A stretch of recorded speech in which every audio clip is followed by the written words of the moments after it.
Pues muy bien, vamos a pasar al punto de la estructura del sacramento de penitencia. Como primer punto tenemos el poder perdonar los pecados. El poder perdonar los pecados tenemos que tener referencia cuando Jesús sana al paralítico. Y lo podemos encontrar en los sinópticos de Marcos, Mateo, Lucas. Pero vamos a hacer referencia a Marcos 2, de 5 al 11, teniendo en cuenta que cuando Jesús ve al paralítico le dice: tus pecados te son perdonados. La gente que estaba ya cerca, alrededor, pregunta, ¿verdad? ¿Cómo éste puede perdonar los pecados? Eso solo le corresponde a Dios. Entonces Jesús, teniendo en cuenta este pensamiento, le dice: para que vean que el Hijo de Dios tiene poder en la tierra, yo te lo mando a ti, levántate, toma tu camilla y vete a tu casa. En ese sentido vemos cómo está el poder de perdonar los pecados. Y también en el Concilio de Trento vamos a encontrar que este mismo Jesús da las llaves a Pedro y le dice: y te daré a ti las llaves del reino de los cielos. Y en el momento de la resurrección, Él le dice: los pecados que tú perdones serán perdonados y los que no, no serán. Entonces podemos encontrar el sentido de lo que viene siendo el poder de perdonar los pecados, que es delegado por Jesús hacia los apóstoles. Pues tenemos el inciso B, que es el efecto. El efecto de este sacramento es la liberación del pecado, y lo podemos encontrar en el Concilio de Florencia. Este sentir de que cada uno de nosotros puede ser perdonado, y el sentir que nuevamente podemos nosotros acercarnos a Dios. Entonces, cuando uno se confiesa, el efecto es que se acerca inmediatamente nuevamente a la amistad con Dios, a esa gracia que se había perdido, y se recupera de estar cerca de Dios.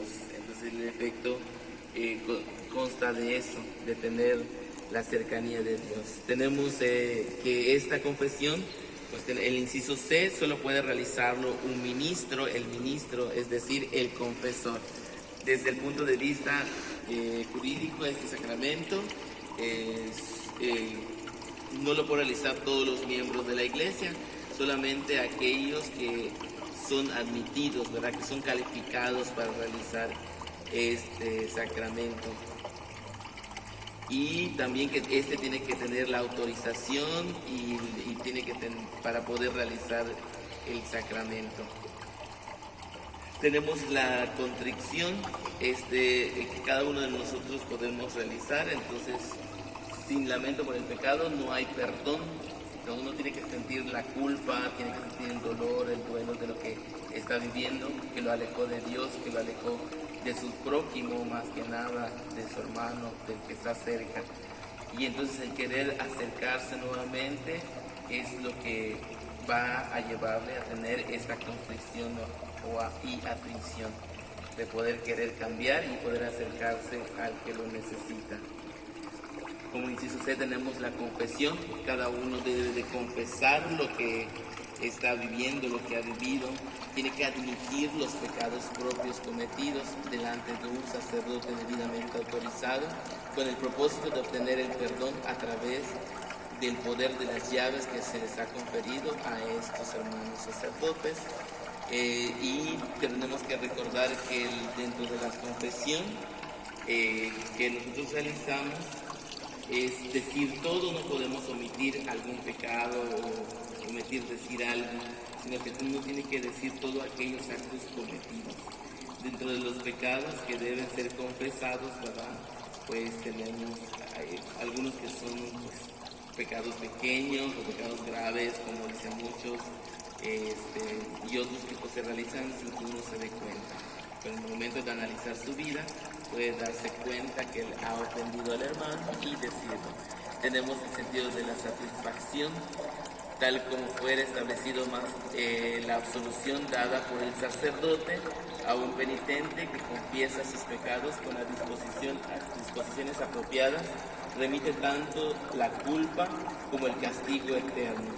Entonces, cuando uno le dan la penitencia, este sentido es la satisfacción que se vive, es el encuentro, ¿verdad?, de poder contemplar nuevamente a Dios, y se debe de cumplir ya sea inmediatamente, dependiendo de lo que te hayan puesto como penitencia, o sea después Pues, sin embargo, el sacramento de la Eucaristía uno puede tomarlo aun cuando no se haya cumplido el sacramento de esta satisfacción de poder cumplir aquello que la penitencia que el sacerdote te ha dado. Tenemos el inciso H, que es el sello de confesión.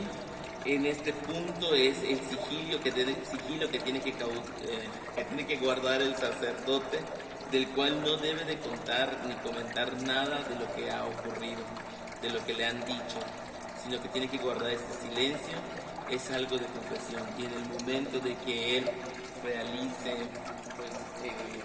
o viole este sentido de decirlo, inmediatamente puede ser denunciado para que las leyes le puedan hacer justicia, porque eso debe de ser de confesión y no se debe de decir, al menos que sea autorizado en caso de muerte por el que se confesó con él. Bueno, vamos a pasar entonces con el otro hermano que nos acompaña.